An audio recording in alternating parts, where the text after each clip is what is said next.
All right. I thought we had like our social month out of the way, like we did bad romances. So we're talking about who's flirting with who's texting with who. But then so I was on like what I would call like the I don't know, the NyQuil drip for like 2 weeks because I don't know. What's funny is like so last week Jordan's like, oh, you sound a little raspy, like you know, like I had a secret, and I was like, oh yeah, I haven't been singing or taking pills this week, so you know what I mean. Like there's no source of the raspiness, but no, I got a like down for the count TKO. Ended up with like this head cold for like 4 days, and during the NyQuil clip, like people kept texting me and stuff, so I just got like irritated with the text at one point, and I was like, I hate this question. I was like, when did we as humans start saying like, how are you? I'm like, what a snowball, or like what a landslide, or like what a like a freaking like landmine that could be. Like if you ask at the wrong time, it's like, oh, how are you? Oh, mom had cancer, she died. Her cat also had cancer, the cat died. My dad's sick, he'll probably die. My car blew up, and I'm getting divorced. You know what I mean? Like, why would you want to know how somebody's really doing? Because I'm sure it's not going to be great. Or it's like, I won the lottery. Okay, you owe me $25. You going to pay me back? Or, you know what I mean? Or it's like, it could be just a number of things. I was like, when did we create this thing? So 1600s, how are you faring? Or how do you fare? And they're like, oh, it's an informal way to start a good conversation with somebody that you already know. I'm like, no.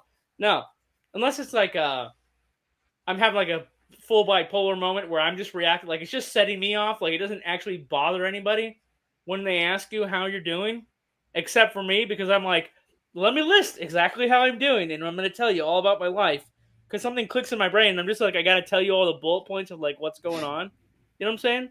Like, oh, got food poisoning from bad sushi, ran out of soda, so I got a headache, no caffeine. You know what I'm saying? Like, it's like I don't think people really want to know. Definitely not strangers. Then I was like, wait. I'm gonna get your guys' how you stories, but then I'll go back to how I decided I'm gonna deal with the how are yous in the future. It's a good idea. Yeah, Jordan, you got any how you situations like what I'm talking about? Yeah, I was serving tables at like the busiest restaurant here in Fort Collins, like highest volume restaurant. And asked this table, I'm like, hey guys, how's everything going? Like, how are you doing today? And they told me, and they had just gone to a funeral for a family member. And I just was like, I am so sorry. And I think they had like ordered a round of mimosas or something. I ended up comping them, or I like bought the beignets, which is something that like we do normally. Like, so what they really told you, they didn't just say like fine, okay. They were like, no, we just like yeah, like they all just were like kind of like answered right away, but it was super somber, and I was just like, oh my god, I did not realize I was going to be walking into that. I just feel like you should maybe not share that with your server who's got good like question. 30 hey, people. You ever get into an awkward how you doing? That was I don't know if I have. I mean, maybe I kind of like you. You catch me on the wrong day. I'm like, well, just unload on them. Could be a straight. Could just be a greeter at a store. I'm like, well. Well, you guys still actually in your day job still like forward facing, have to interact with people, and I'm sure like how you doing is like probably common treads or common territory. So yeah, you guys are in the danger of that situation every single time. But this is what I found out. I was like, what if I mess with people and just answered in like a flirty way, right? So then like suggested, I pulled up this thing. How do you reply to how are you doing in a flirty way? But according to Google, texting is a great way to deepen an intimate connection with someone by flirting. So try to make your response a little playful and intriguing. Number 1, how do you want me to be? Number 2, I'd be better if you were with me. Number 3, extremely good looking, I'd say. Whatever. Number 4, getting better every time you text me. And this is from a WikiHow article called 11 Simple Ways to Respond, How Are You? I think you should roll with number 3 every time. Number 3? Yeah. Extremely good looking, I'd say. Oh, I just love it so much. Where's the dragon? How quickly is that going to get you a meeting with HR? what's his name? Well, I guess it Who's depends on the whether or cat not you're HR? texting work to work. Frank, yes. But what I want to go into is number 7. Because this dude's response was, I'm a little busy slaying dragons. You? Ooh. Question mark. I don't know the real world scenario where you're going to answer back with, hey, babe, I'm a little busy slaying dragons right now. How are you? Like, I don't know. Maybe I they're don't know. Maybe if you they're could use that one metaphorically dragons. in reality. Right. It's kind of funny, though. Maybe they're addicted So to then- heroin in there, you know. I was Slaying already that kind of planning this dragon. because I was kind of bent out of shape for like a half hour about the how are you doing, and then I was using these jokey, texty ones as a. Also, I was on what I call the NyQuil drip, so like I have a picture of that too, but I don't know why things aren't loading. Let me try to load this picture. Because I was sick, I was slamming the drip. There it is. Let me load this picture. If you're watching this, folks, you're going to see all these graphics of like Booger Man. Yeah. I was telling Jordan before the show that I was trying to make this graphic of a Booger Man. Here's the anticipation. Oh. So, I was on a NyQuil drip for like 4 days. Booger Man was my best friend. And I was tripping balls pretty hard. I could see why. It's one ingredient to meth. Amphetamines. NyQuil is dangerous stuff, guys. NyQuil, Dayquil. Anyway, slammed that for 4 days. I was just like coming up with really funny ways to reply to people in my text messages. So I'm definitely not a candidate to like take Ambien and then go tweet. That's for sure. If I'm this bad on NyQuil. Anyway, so then I was getting ready for this "how you do" joke. I don't know if it landed. We'll find out. The audience can tell me whether that worked or not. Somebody started texting me today. Now this is like a meet cute text. I don't know, or a phishing bot. We'll find out. So I get a text, like this is like an hour ago. Hey, are you Elaine Judith? I'm like, I am not, sorry. Then she goes, sorry, maybe my assistant remembered the wrong number. Hope I didn't interrupt your beautiful day. And I'm like, okay. Could still be a phishing bot, but they're dropping words like beautiful. They want to know how my day's going. All right. So then I'm like, oh, what a nice text. You're not interrupting, but back to business in a minute because I got to do the show. I didn't tell them about the show because I have no idea who I'm talking to. But anyway, I said, yeah, I'm going back to work, whatever. Hope your day is going well. For Monday, I got to point out what day of the week it is because it's fucking make a Monday joke. And then I said, cheers. And then she goes, you work in a bar? It's just so random. Yeah, I mean, Cheers is a good show. But no, I don't work in a bar. And then I had a feeling this person knows me. So then I looked up the phone number because I text everybody's number, and I will try to see because I'm, gosh, I don't know if I'm suspicious, but I'm definitely anxious. So anyway, it's a Denver area cell phone. I'm like, shoot, who do I know in Colorado? I know my co-host. I know Jordan. Like, Jordan, can you drop my number to this chick? You know what I mean? Like, is this somebody who's listening? Like, hey, I want to know your buddy John. And then so my wheels are spinning in my imagination. I mean, it could be another executive like this. The cell phone's linked to a powerful senior executive CEO lady, David. And let me tell you, what do you call a business MILF? A bilf? That's what I was gonna say, a bilf. A BILF? Yeah. So we're all on the same page. Anyway, I looked up who it was. If it's really her, I don't mind that she's texting me. And what's a plane ticket to Denver going for these days, David? I don't know. Depends on your home airport. Got to Boston? Probably like a couple You could have $100 just bucks. said like Probably like $200, 600, give or take. 600 round trip. Well, what a guy doesn't do for kitty cat. I'm saying. Meow.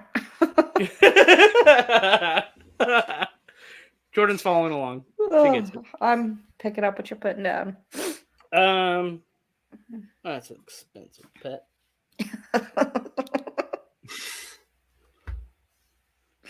Let's see what's going on. Oh, home video headlines. I found out who's playing the new Hellboy. Jack Kesey or Kessie or Kissy. I don't know. He was in Deadpool 2. He played Black Tom Cassidy. I'm not sure what his mutant powers are.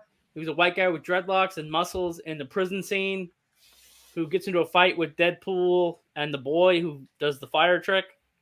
Have you guys seen Deadpool 2? Mm-hmm. Yeah, but I can't remember who that is. Yeah, I can't remember the like muscular prison dude. Yeah, he's like a 6 foot tall white guy. He's got a goatee and dreadlocks. Interesting. He was in the Strain vampire TV show. He played the master. Supposedly he pops up in the new Baywatch movie, but I don't remember him from that movie. I do remember the master in the Strain, but he's kind of like got a lot of cosmetic makeup monster stuff. Yeah, I was gonna say that's kind of hard. But when he played he's the all vamped rocker out. too. There's a gothic rocker in that show that the master takes over his body and like walks around in him, and that's who the actor is or whatever. Anyway, well, I was trying to figure out like what are the guys' biggest known things, like cameo in Deadpool 2, playing the vampire in the Strain. Steven Spielberg dropped a soundbite on. Wow, I'm forgetting the late night TV show. Colbert. He was on Colbert.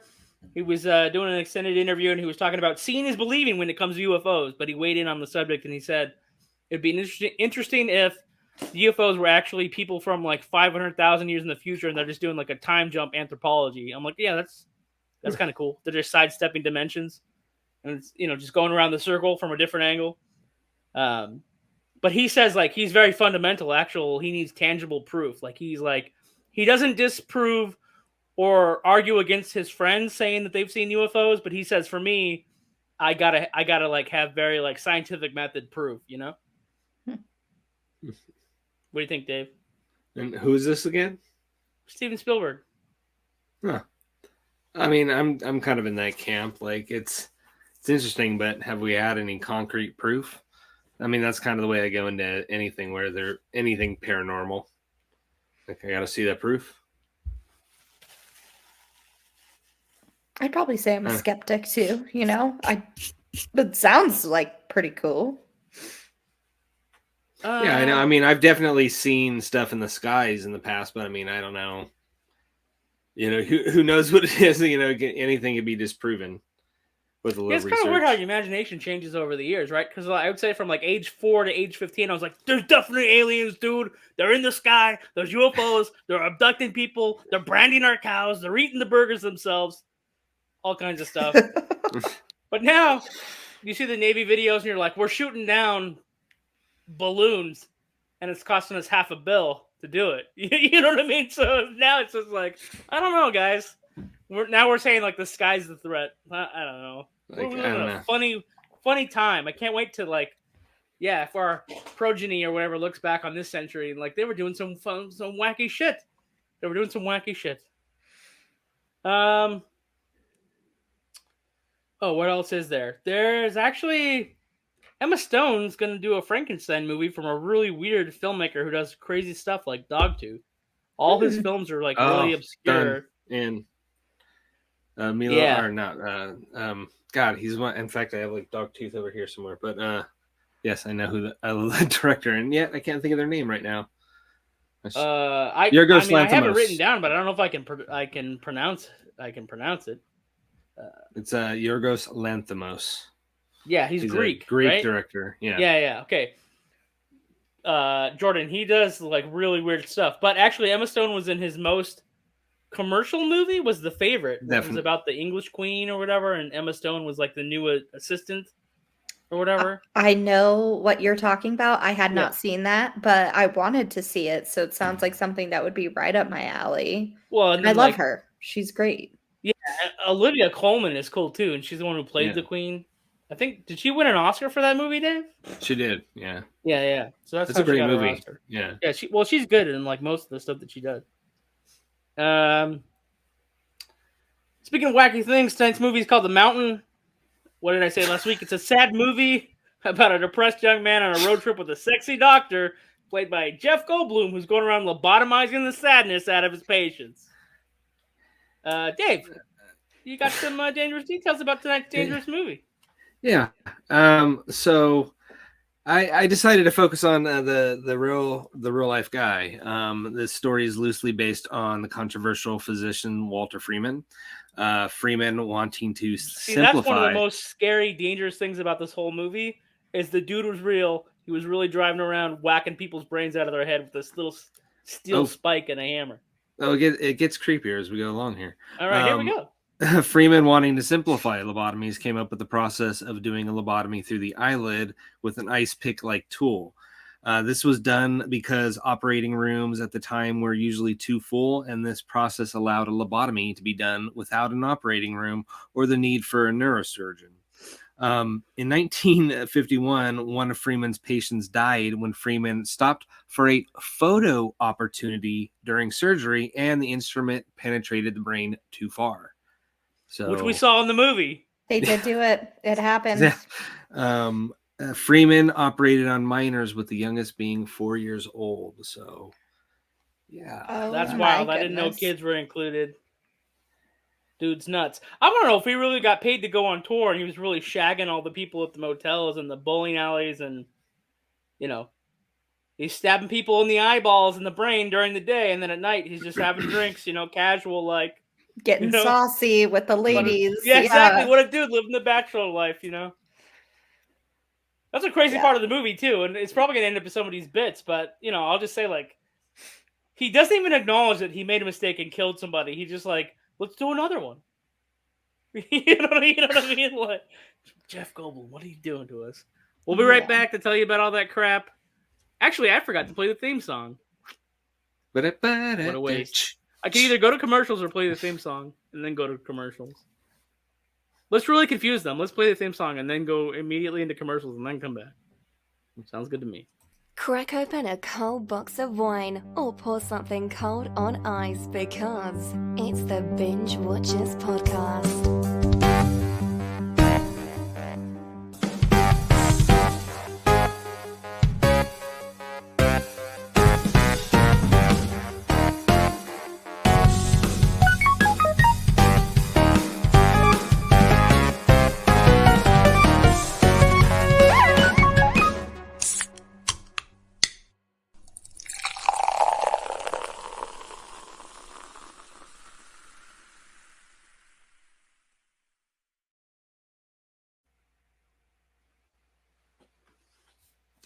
Once again, Media offers you a subscription box for your physical movies, DVDs, and Blu-rays. They also have a variety of boxes in different price ranges, and they go up from getting 10 DVDs a month to 40 Blu-rays a month. In addition, they have a bargain bin where you can grab select titles for $4. Also, they got like some on-demand, some virtual stuff where you can just snag like a, video on demand. However, unlike long-term rentals, you can actually get your hands on some movies and keep them forever. They got collectible boxes. I actually got a couple of out-of-print things when I got mine. I got a copy of Dead Alive, which is its real title is Brain Dead in the UK, but people will know Dead Alive. It's like a horror movie that Peter Jackson did. And then Mad Max, the original, like the first run of the DVDs they printed with the original artwork. Everybody goes crazy for the artwork. So if anything, if you're a collector boy or girl or collector other, you go to loveagainmedia.com/binge and get it's like $15 off your first box, and you're in a giveaway for a $50 movie card to their website. Pretty sweet. I'm kind of addicted. I've gotten like 6 boxes. Anyway, if you want to get a movie box, go to loveagainmedia.com/binge. 15% off with our code BINGE.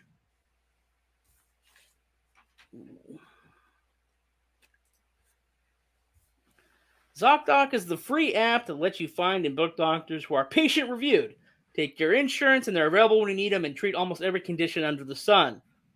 When you're not feeling your best and you're just trying to hold it together, finding great care shouldn't take up all your energy. Go to ZocDoc.com/spoiler and download the ZocDoc app for free, then find and book a top-rated doctor today. Many are available within 24 hours. That's ZocDoc.com/spoiler. ZocDoc.com/spoiler. If you're extremely unlikely to find quality medical advice in your group chat, like if you're cruising social media and your Facebook group doesn't have the answer, you can probably find a doctor with the real answer on ZocDoc. They'll help you find expert doctors and medical professionals that specialize in the care you need and deliver the type of experience that you want. Instead of listening to how are you feeling or helping you along the way, the doctor's going to be checking in on the clock. On ZocDoc, you'll find quality doctors who focus on you, listen to you, and prioritize your care. Go to ZocDoc.com/spoiler and download the ZOCDOC app for free. Instead of being on a night cool drip, what I should have just done was go to ZOCDOC, because I've been questioning why I was sick for like 4 or 5 days. What I should have done was just use the app that I have installed on my phone. Better thinking next time. Maybe I'll get better results with ZOCDOC. What else is going on? Merch. I forgot to mention. We have killer merch. We have a ton of killer merch in the store. We have a new merch model. Her name is Kelly. She was rocking the merch on Instagram for us the other day. Go to bwpodcast.com. Get all the merch. There's Krampus for Christmas. There's a heart blowing its brains out for bad romances. We usually have like seasonal stuff. Check it out. All the merch is available on our website. Designed by an artist named Chris Moy. It's like a tattoo artist out of the Midwest. Yeah, man. Killer merch, David. Yeah. Now it's like legitimate. We got models rocking our shit, David. I can see. Yeah. So if you're a sad incel, buy our merch. And if you're a happy dude, also buy our merch. Or do that. Or otherette. And if you're just Alf, an alien from another planet, stop eating cats and go buy our merch. And buy our merch. Go buy our merch. Hey, Johnny Spoiler knows better than to talk about his car accidents on a podcast, but I only know that because I had representation. If you're ever injured, you can check out Morgan & Morgan. Morgan & Morgan is America's largest injury law firm. They have over 100 offices nationwide and more than 800 lawyers. With over $1.5 billion recovered for clients, Morgan & Morgan has a proven track record of fighting for you your full and fair compensation. Submitting an injury claim with Morgan & Morgan is so easy, it's more like using an app than hiring a lawyer. Submitting a claim to Morgan & Morgan is more like ordering takeout than hiring a lawyer. With Morgan & Morgan, you can submit a claim without ever having to leave the couch. And like 8 clicks or less, you can submit a claim to Morgan & Morgan. If you've ever been injured, you can check out Morgan & Morgan. Their fee is free unless they win. For more information, go to forthepeople.com/binge or dial #law. #529 from your cell phone. That's forthepeople.com/binge or #law. #529 from your cell. All right. Back to the podcast already in progress. I don't keep the whole show off wheels tonight. Where am I? I'm done with commercials. Done with special messages. Jordan, you know where we are.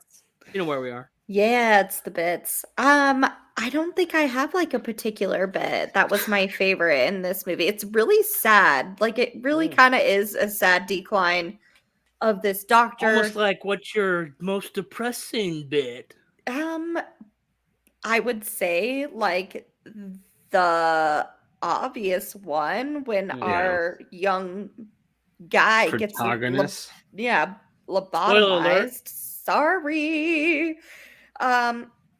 Yeah, and like almost instantly realizes that his mom was like a victim of the doctor, So it's just like, and then he continues to tour with this guy and slowly goes a little crazy, and the doctor's being like almost debunked in the process of like providing all these lobotomies. It's just, and then I just could not believe that the younger guy and gal ended up in a car driving. I don't know. I just was like, how did this happen? Where are we? And what is going on in this movie? So lots to unpack there. I'm sure of it. But Dave, what was your favorite bit? Oh, God, I'm kind of like you, Jordan. I don't know where to go. To say you have a favorite I bit warned in you this for movie. 2 weeks. It was going to be sad.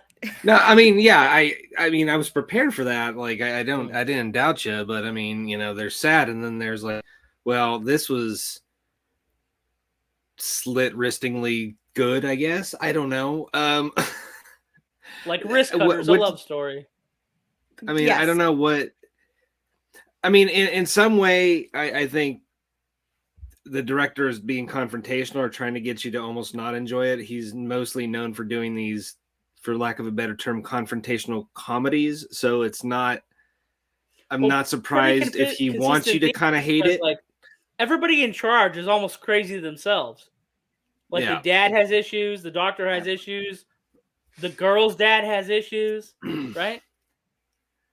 Yeah, I mean, I don't know. Like I said, to say something is a favorite. I mean, I mean, it's not a bit. I mean, it's not like pointing to a particular moment. I mean, Jeff Goldblum holds this thing together because he can't not. But I mean, it's just God.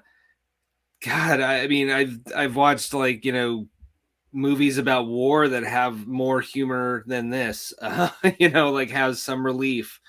I mean, but it's a sad story. Oh, yeah, I mean, no how do you bring any minimal light to this story? Sure, that's got to be intentional, Dave. Yeah.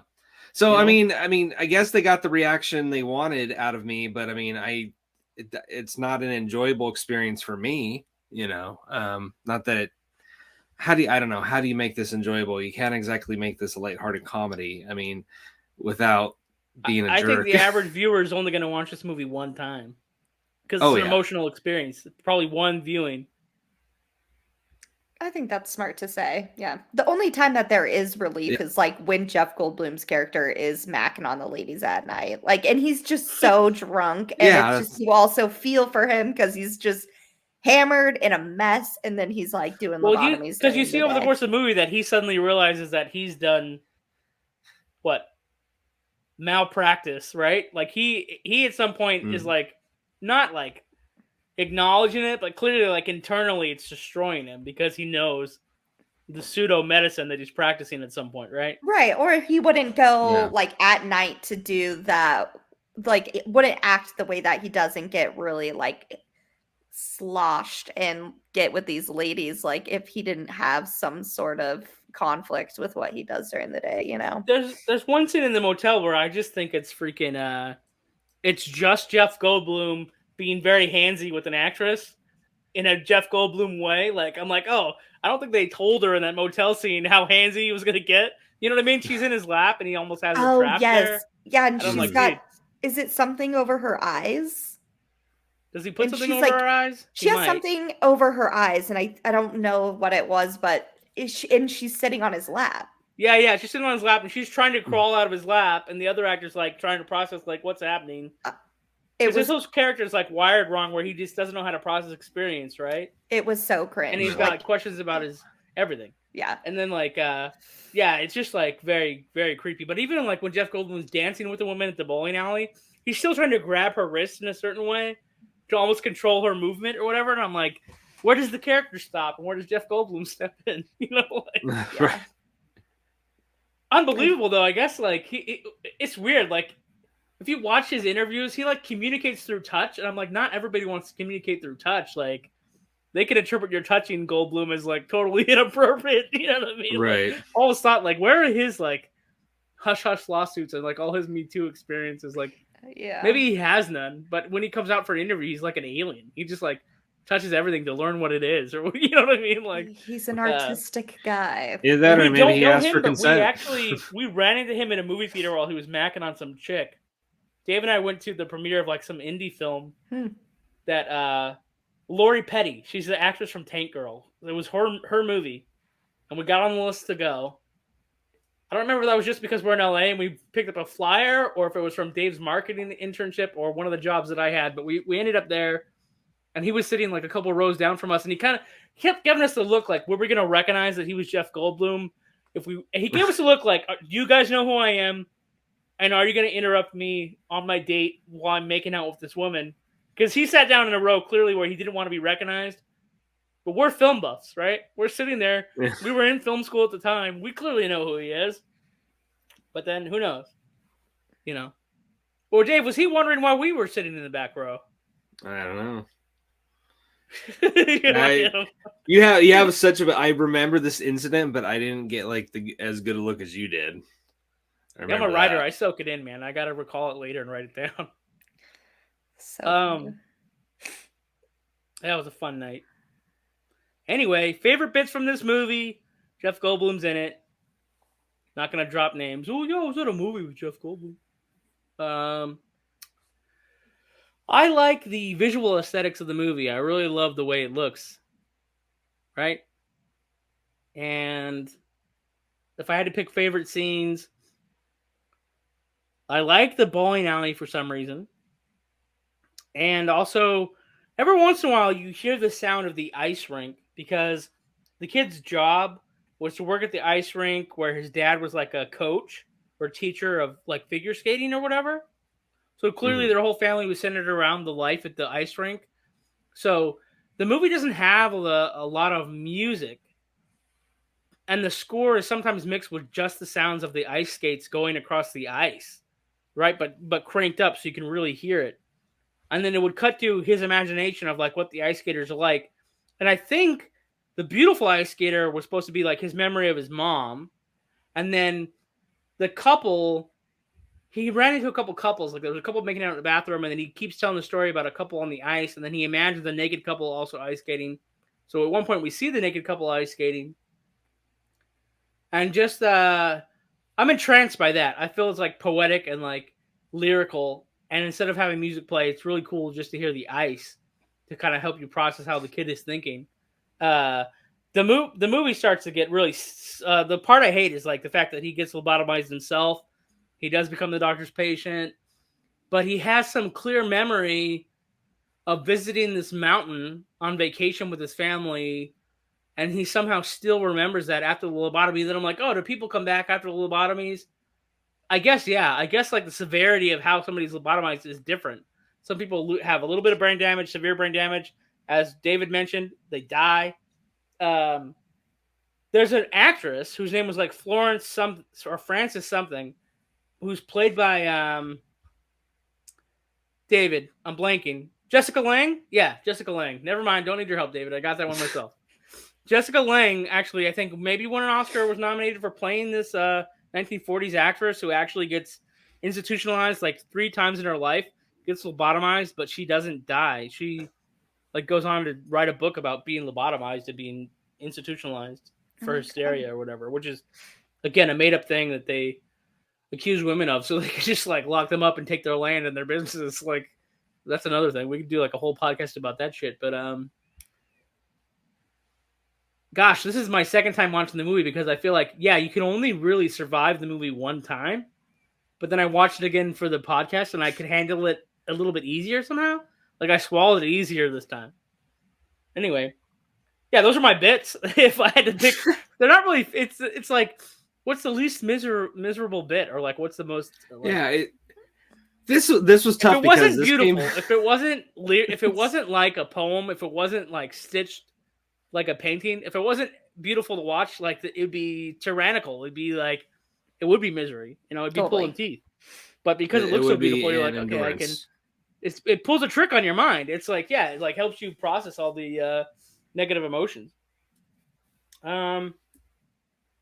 Let's see. Where are we? We're gonna rate it now. We usually say binge now, binge later, or binge never. It's our patented rating system, and you know, we'll go back to the rotation. Jordan will start us off, and then Dave will jump in. It was a binge later for me. Definitely not anything I'm going to go rush to tell anybody about, but give it a watch. It was definitely not a binge never. So, Dave, what about you? I mean, I'm in the same boat. Binge later. No by no means a bad movie, but I had a really great weekend, and this is how I capped it off. So this left me in like a weird mood at the end of a great weekend. I'm like, holy shit, man. I guess my life isn't. That's the way to do it, though. I think you have to be in a really good mood and watch it. Kind of evens your mood out. Like, if you are depressed or suffering from depression, call the hotline or talk to somebody. Don't watch this movie. But also, I mean, I'd say watch it if you got a case of the blahs. This time, you know why this month is hard this year, Dave? Why is that? Because like I'm in a bad mood this month. Like I'm in the dumps, right? So I don't want to watch. I don't want to watch movies about madness, depression, mental illness, but it's on the schedule, right? Like we're doing the real March Madness. You can always be loose with the term. It's not about college games and a game bracket. It's about crazy movies. I mean, we could have always gone loose with this, and you could have picked like comedies about institution or something like The Dream Team, or I don't know. Oh, but anyway, I'm going to say you have to watch it now. But if you got a vanilla life, you got to watch this movie. Like if you got like sweaters tied around your shoulders, you're going to the country club, you're eating ice cream every day like a king or queen, You can afford If ice you know cream what every day, quinoa Dave. I know is. you can, Dave. Sitting there with your freaking ice cream cones, talking about I just had a great time. Then I had to watch this movie. Yeah. So rinse out your bowls with this movie after you have all your ice cream. I say binge now, actually. What? Yeah. Some movies you have to just take your medicine. This is one of those movies. That is a fair description. This was like taking your medicine, doing your homework. Yeah. Get on that NyQuil drip. Don't get arrested. It's over-the-counter medication. We'll leave it at that. Okay. Fan service. Why? Oh, wait. Hold on. I got a bloody graphic for this one. Here we go. Bloody. Ken wants to know, why haven't we done the Leprechaun series? Because I don't want any trademark copyright infringement from YouTube, I drew my own scary leprechaun and put blood all over the shamrocks or whatever on the screen. Listen, Kenneth. One of the things that put us on the map in years of podcasts past, which Jordan will make a comment about in a couple seconds, is because we interviewed the director of the first movie, talked to him for like an hour. But that's like epic history. And Bloody Disgusting covered it, whatever. Bloody Disgusting. Sorry. If you couldn't hear what I was saying. And then we actually did like a bonus feature when we were promoting the Stereo app. We were doing Q&As and behind the scenes stuff for the podcast. And we did like an hour-long freaking commentary on the movie. So I don't know how much more Leprechaun we can cram into our show. Also, I really assume that there's a lot of podcasts covering the Leprechaun movies in March because it's Leprechaun month. I don't know. What do you guys think? I mean, yeah, it's kind of well-worn territory. I mean, just because we haven't done every single movie, but there's no reason to do every single movie in that series. Well, because we have like a after relationship 3. with the movies, so it's like, why? I don't know. Yeah. Think of Scrooge, like past episodes coming back to haunt you. But Ghost of podcast past. Yeah, That's what Jordan was saying exactly. before the show. But I've never seen Leprechaun, so maybe John will make me take my medicine and we'll have to watch it for an episode or something someday. Leprechaun, Leprechaun 2, Leprechaun 3, Leprechaun Back to the Hood, Leprechaun Back to the Hood 2, Leprechaun in Space. Like, let's see. I will draw my line. Then the other remake. That's 7 movies, right? That is too much Leprechaun, in my opinion. But there's a prequel movie too. What? No. There are 7 movies. So yeah, so there's like the original series with Warwick Davis. The first 3 are solid. The first Back to the Hood one is good. Part 4 in outer space doesn't make any sense. Why is a leprechaun in space? It doesn't make any sense at all. But horror movies were all going to space. Jason went to space. Hellraiser went to space. They were all going to space at one point. Wow. Leprechaun. You cursed us, Leprechaun. Actually, we have a special relationship. I mean, Mark Jones was all right. It's actually on one of our DVDs. I actually put that interview on the Clown Show DVD. This is also dredging up old history. Thanks, Ken. Thanks, Ken, for the walk down memory lane, Ken. Good question, though, by the way. It's a good question to ask the Binge-Watchers, that's for sure. Staff picks. If you watch something else that you want to recommend to the audience that isn't the movie of the week, after taking your medicine, you get rewarded, I suppose. Dave, did you watch anything else? Are we skipping right over Jordan? I was already shaking my head. I put on some Scream to go to sleep, and that was, as you can probably guess. Yeah. Yeah. But nothing, ready for the new one? Nothing to tell that's worthy. So did you watch anything good, Dave? I did. I actually finally got around to Cocaine Bear. And I mean, it lived up to my expectations, which is, the bear attacks a lot of people, crazed out, coked out. It was fun. There's a few really gory bits. I wasn't expecting to be quite as gory as it was, but I had a lot of fun with it. Did you get around to it, John, or were you during? Was this during your drip? No, wait, it came out right before the drip. Head cold. Yeah, well, yeah, it's fun. It'll be it'll be available to rent at home in like a week or two, anyways. Hmm. And then I actually also got to go see the world's worst movie, The Room. It has a Rocky Horror like experience. If you go to the theater, you yell out stuff at the screen, you throw things around. Is this like your third time going to that thing? Like the fourth, actually. I Wow. love it. Like this is my Rocky Horror. I never got into that stuff, but this is fun, especially with the right crowd. So, yeah. What about you, John? I made the classic mistake of not writing down what I watched. I watched a ton of shit. I watched like 9 things. I'm still watching Picard season 3, which is cool because there's a character called Riker. Finally gets to tell Picard that he's sick of his shit, basically, in so many words. I thought that was pretty cool. You have to be a Star Trek Trekker person to like that, probably. Although the new Paramount shows are like more geared towards the average audience, not just Trek fans. They're trying to make it more, savvy for modern audiences, right? I watched something with a boat. I don't remember what it is. Something about a boat? Something about a boat. Yeah. Right? I don't know. It was a movie with a boat. I was going to say, that's not the title, right? New movie, old movie? Something about a boat? That's a great title, man. I'm going to write that down. A boat. I want to see a movie now that's called Something About a Boat. Dang. That's so good. I'm watching all these shows on Apple TV, which I hate to endorse their stuff because they made it so nobody can watch Snoopy. Like they bought the Peanuts catalog and took it off of regular TV. So if you don't have Apple Plus, you can't watch Charlie Brown Christmas or Thanksgiving or Great Pumpkin, any of that stuff. So I disagree with their corporate strategy on that to make everybody buy, Apple Television. However, I'm watching Shrinking with Jason Segel and Harrison Ford. I'm getting ready for freaking the 3rd season of Ted Lasso that's going to come out. And I'm watching some weird trippy thing where it's the 1950s, but everything is slightly futuristic. And these salespeople are trying to sell people apartments on the moon, right? But it may or may not be bogus, right? That might be the scam of the show. But that's called Hello Tomorrow. And it's got not Billy Campbell. David, Rockstar movie, teenager interviews him, Cameron Crowe directed it.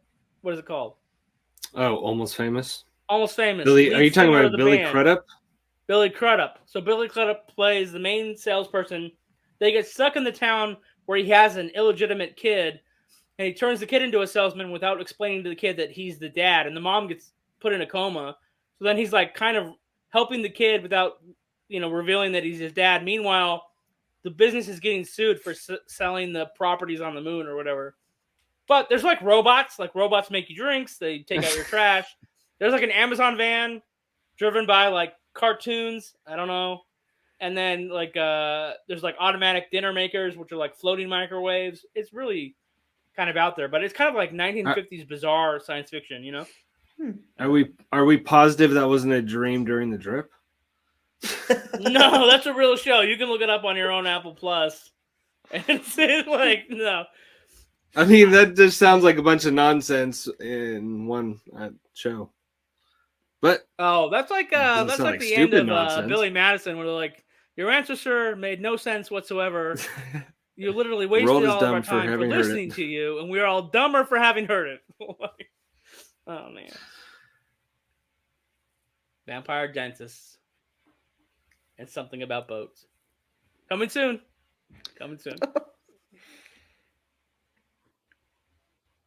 I'm like so slow on the cues for everything tonight. Hilarious.